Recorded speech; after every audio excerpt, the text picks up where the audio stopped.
Thanks, Sarah. Good afternoon. It's a somber day today, and I and Sarah and others were honored to join the President at the Pentagon in a moment of silence on the South Lawn as well. In addition, I would note that President Trump continued a long tradition of presidents since 9/11 to receive a counterterrorism briefing this morning in the Oval Office from his intelligence community, from his Director of National Counterterrorism Center, from myself and others on the team. Purpose of that is to give the President a sense of the terrorist threat that exists globally into the homeland and give him a sense of what we're doing about it and make sure that he's comfortable with our posture. As I said the other day, we don't have any current active threats against the homeland to our knowledge, and that's a good news story for today. Let me move into a quick thought. Before I do it, though, Sarah noted that we created the Department of Homeland Security in the wake of 9/11. I would note that the government engaged in a massive reorganization of its structures and efforts to create a National Counterterrorism Center, to create a Department of Homeland Security, an Office of the Director of National Intelligence, a U.S. Northern Command, which you've seen now marshal resources in an expert fashion for this storm, a combatant command in the United States of America, and Cyber Command, which you've seen recently President Trump elevate to a full combatant command. And so we've marshaled our resources and we've organized them in a way to confront the threat of terrorism, but also to organize ourselves in a way that will allow us to respond to any event, from a man-made hazard to an unfortunate terrorist attack, but also to a hurricane. So let me see if I can today talk to you about what we've done. I believe Harvey, as I said earlier, was the best integrated, unified, joint federal, local, state response effort that our country has seen in its history. I continue to stand by that. We've got roughly 700,000 registrants now for individual assistance in the greater Houston and South Texas area. Governor Abbott continues to demonstrate leadership, and President Trump continues to work with him and direct his cabinet to not lose focus on the people of Texas. With respect to Hurricane Irma, as you now know, it's a tropical depression. That does not mean it's not a dangerous storm. As you'll see from reporting, Jacksonville is suffering what has been called early some of the worst flooding it has seen in 100 years. And so the category might be reduced, but the effects on Jacksonville, for instance, when you combine storm surge and wind, might now replicate that of a Category 3 storm, even though it's a tropical depression. So as that flooding is ongoing, we have life-saving, life-sustaining operations underway, and we are prayerful that there are not people right now trapped by floodwaters. The President spoke this morning to the governor of the U.S. Virgin Islands. Governor Mapp expressed, and I joined that call, his thankfulness to our administration's help, but to the U.S. government providing such a rapid response and an ongoing response, I would add. So if I could on that, I'll speak to it later. But the mobilization of our military in response to the storms in Puerto Rico and the U.S. Virgin Islands is the largest ever mobilization of our military in a naval and marine operation. And we now have an Air Force carrier deployed in this effort. This is the first ever as well. So we have the largest flotilla operation in our nation's history to help not only the people of Puerto Rico, the people of the U.S. Virgin Islands, but also of St. Martin and other non-U.S. islands affected, and the people of Florida. With respect to Puerto Rico, the President spoke to the governor of Puerto Rico this morning around 11:30 a.m., and they discussed similarly how happy they were with the federal response to their needs. The governor communicated to the President that they still have a large island-wide power outage problem that we are addressing as soon as we can. And then Florida, if I can speak to Florida, I think Governor Scott has been demonstrating an outstanding leadership instinct in pressing forward, continuing the message of getting people out of harm's way, which, by the way, is an ongoing effort. The storm is still hitting the United States, in Georgia and South Carolina. It'll move up through an inland flooding problem in Tennessee, maybe North Carolina, as we see the storm progress. Governor Scott has, at this stage, begun conducting overflight surveys of the Keys, and it looks like to the north and east of Key West, the storms there took, the islands there took the largest brunt of the storm. So I'll be able to speak to that when we take questions. And then if I can come back to 9/11, I think the lesson we learned that day, among others, was that not only does evil exist, but good people taking action can confront that. And what I've been assured and reassured about over the last 24 hours it's how many good people are taking action. So that's kind of my lesson for today. I'd like to take questions now. John. Tom, in the immediate aftermath of Harvey, the federal response priority was to rescue people who were trapped by the enormous flooding. In the state of Florida, what's the priority for the federal government? There's a number of priorities for the federal government. Right now, because the storm's still ongoing, our priority is life-saving, life-sustaining. Jacksonville and the Keys are taking a considerable amount of our attention right now. But what you'll see in Florida, and more broadly speaking, as a comparative matter, Houston and Harvey was an acutely narrow area of operations comparatively. What we have now is a large-scale area of operations. So what we're trying to do is marshal the resources where they're needed, and so it's a prioritization effort. We are worried about flooding, housing, debris, and power restoration. And power restoration is also a function of access to fuel, refined fuel. And so as you'll see the next days and weeks play out, we will have to clear debris from roadways so that people can gain reentry. Right now, though, the message is not to rush reentry. There are still dangerous conditions, downed electric lines, flood conditions, problems that would be compounded by your reentry. And so listen to your local officials not only about evacuation, but then about when and how to stagger your reentry for a reason. There's a life safety reason, a public safety reason. There's our priority set. Eventually, we'll move into issues about recovery and insurance and so forth. What are you doing on the fuel front? On the fuel front, what the federal government's doing at this stage, and what we did in the 3 or 4 days building up to this event, was to get out of the way. And by that I mean we waived regulations, we waived rules, we waived the Jones Act restrictions to free up additional capacity. Florida is a uniquely postured state in the way it receives refined fuel. It's not part of the larger pipeline system throughout the country. It receives fuel by ship tanker.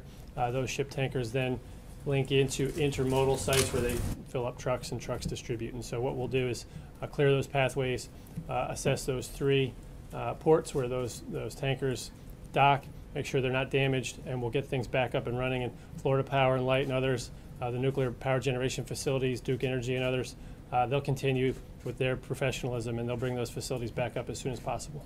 Sir. Yes, hi. Do we have any agreements in place with the private sector to contribute to both the response and the recovery, talking about Costco, Home Depot, Walmart, so that we don't have to deplete the disaster relief fund? Yep. As a public service. Yeah, no, absolutely. So 2 things. First, there's a partnership in terms of coordination where those private sector entities are actually built into our coordinating centers so that they can understand what we're doing and how to prioritize their reopening of facilities and the safety of their workforce.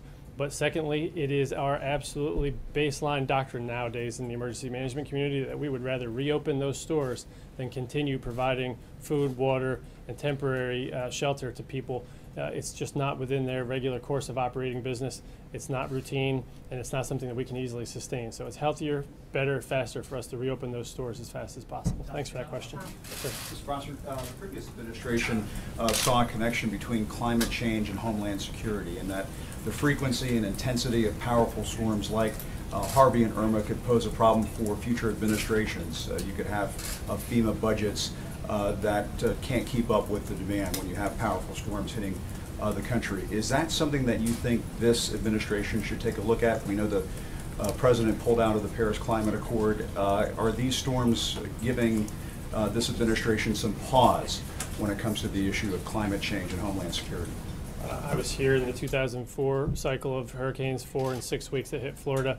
I think what's prudent for us right now is to make sure that those response capabilities are there. Causality is something outside of my ability to analyze right now. I will tell you that we continue to take seriously the climate change, not the cause of it, but the things that we observe. And so there's rising floodwaters, I think 1 inch every 10 years in Tampa, things that would require prudent mitigation measures. And what I said from the podium the other day and what President Trump remains committed to is making sure that federal dollars aren't used to rebuild things that will be in harm's way later or that won't be hardened against the future predictable floods that we see. And that has to do with engineering analysis and changing conditions along eroding shorelines, but also in inland water and flood control projects. So, yeah, and just to follow up on that, when you see 3 Category 4 hurricanes all on the same map at the same time, does the thought occur to you, geez, you know, maybe there is something to this climate change thing and its connection to powerful hurricanes?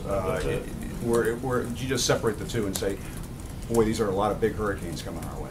Well, I don't know if I say either, but I do note that there's a cyclical nature to a lot of these hurricane seasons, and I think the scientists for their forecast on this particular one. They were dead on that this would be a stronger and more powerful hurricane season with slightly more than average large storms making landfall in the United States. So we'll have to do a larger trend analysis at a later date. Sir? Yeah, follow up a little bit on just the budget. What kind of pressure? You've had wildfires in the West, 2 major hurricane strikes. So what pressure on the federal government's budget has these natural disasters put, and how are we going to react to it? Are there going to be programs cut? Are there going to be reassessments of what goes on in order to rebuild the infrastructure? Is going to take several years. Yeah, I think the President and Director Mulvaney and others started the process of a bipartisan discussion on this point. I think right now we have plenty of resources to get through this. That was the nature of the appropriation that we saw, and the second appropriation that we will see at the end of this month, subject to the regular course of order in a fiscal year.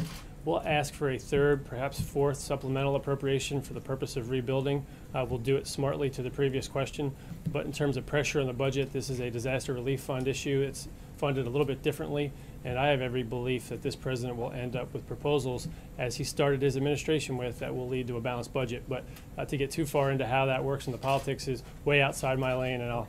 Just to follow up, at any point in time as you're taking a look at this issue, is there any chance that FEMA, the EPA, and some of the places that were cut will see more money go into their budget?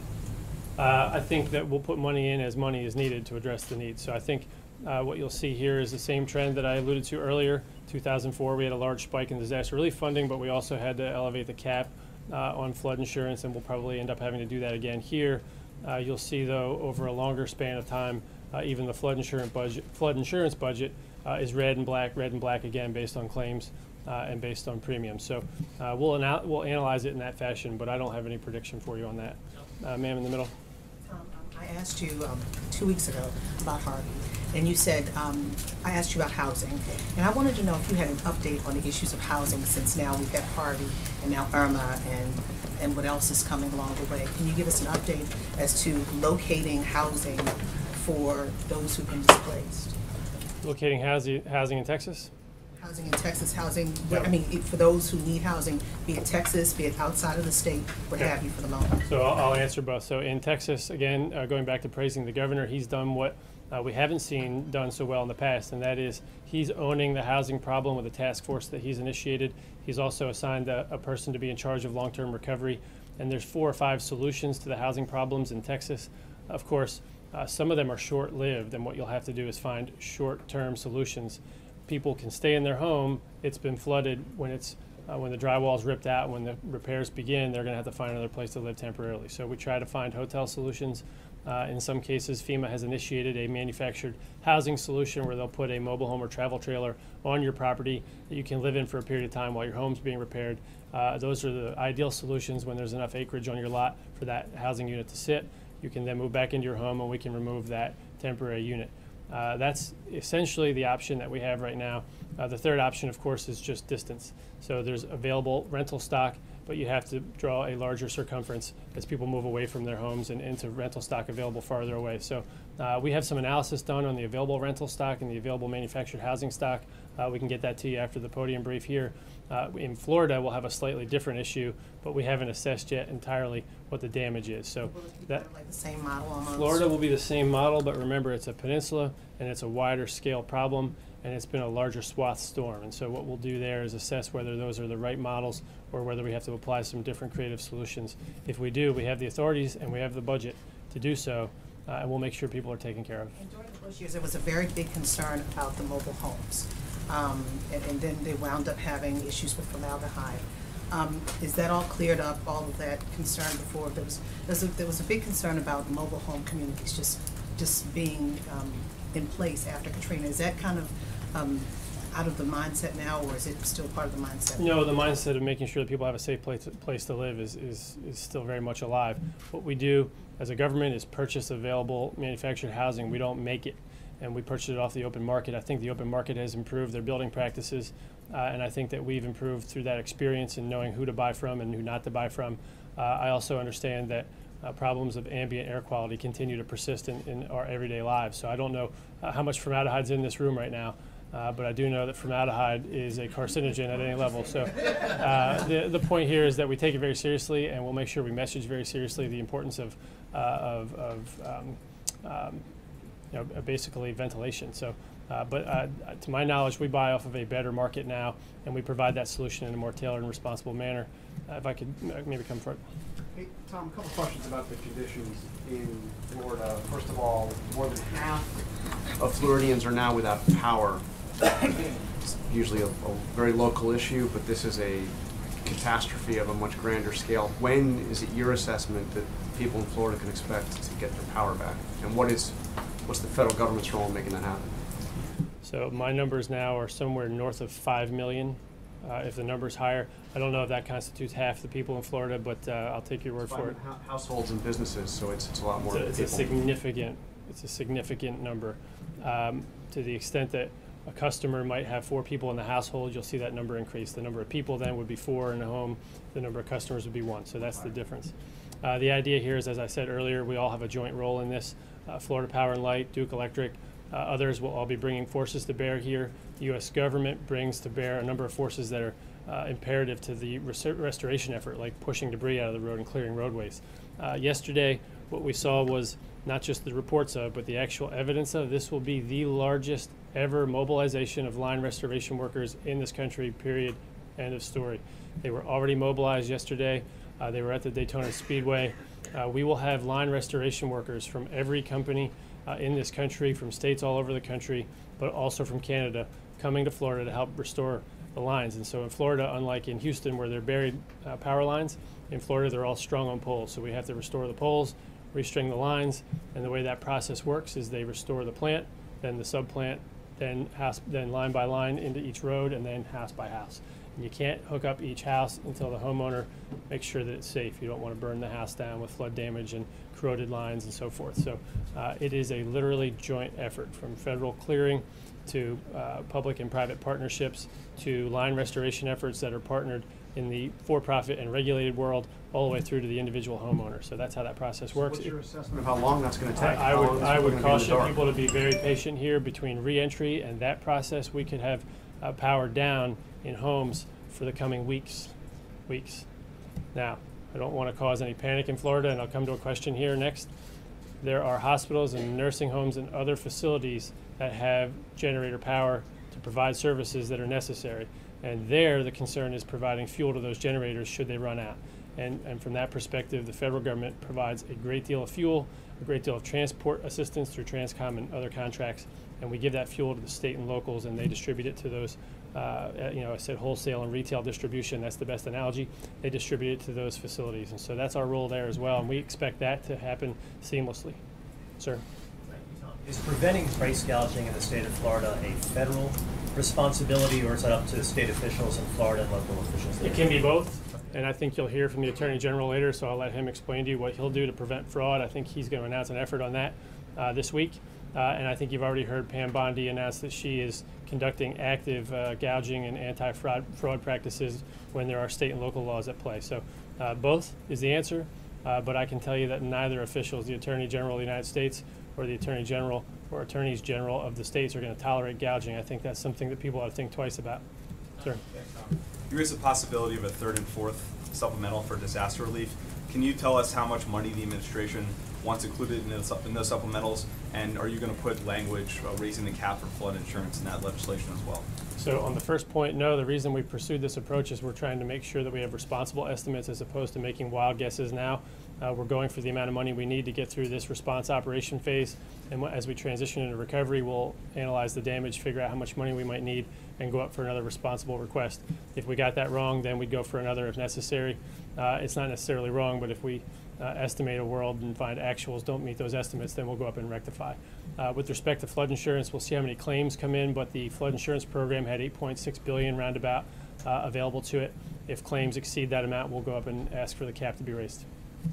Sir? I was hoping you could drill down a bit more on the efforts to evacuate Americans in the Caribbean. You described the military mobilization.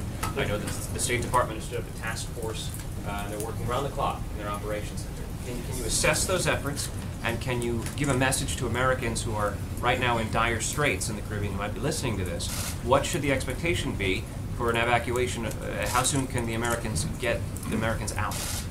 Well, I'm preaching caution to make sure people understand that this is an ongoing effort and that there's still going to be long, painful days ahead. I am doubling down on my assertion that this is the best integrated full-scale response effort in our nation's history. That includes the U.S. Virgin Islands and Puerto Rico and non-U.S. Islands where we helped American citizens during a window of operational safety between Jose and Irma. This has been a large event, and you're going to see a lot of positive stories from it. Now, control expectations. You're on an island where we have to transport commodities, food and water, where we have a long road ahead of us to bring electric power back online. But we've assembled two of the most powerful naval relief flotillas in recent memory, a total of 9 large ships. I'm going to just cut right to the Kearsarge, Oak Hill, Wasp, McLean, and the U.S. The Abraham Lincoln, the Iwo Jima, the Farragut in New York. That is a aircraft carrier and large platforms for helicopters, 80 or more helicopters flying sorties right now. That is an operation that for most Americans, if you can't picture it, has never been mobilized for this type of emergency response effort in our history. And so to the extent that I can assess it, I'm pretty proud of that. To the extent that it meets the need, I'm going to hope it does, because we're saving hundreds, if not thousands, of people off of these islands at this point collectively. And so if the burn rate's not fast enough, I'd be surprised, because we're mobilizing ourselves in ways that we've never mobilized before. And Governor Mapp, the President of the United States, and the Governor of Puerto Rico, Rosello, were all very pleased in their phone calls today. So I'm in no better position from this podium than they are from their locations to assess it as a positive outcome. So, Quick question, Tom. With so many people who evacuated from the Keys and given the level of destruction there, any time estimate on when people might be able to return to the Keys? the Keys are going to take a while. We have not assessed the structural integrity of the bridges there. There's some early reason to believe that some of the drawbridges that were up may or may not have been bent. And so restoring those is going to take some time. That Route 1 is a large, expansive bridge, essentially. All of the undergirding there has to be examined for structural integrity. I would expect that the Keys are not fit for re-entry for regular citizenry for weeks.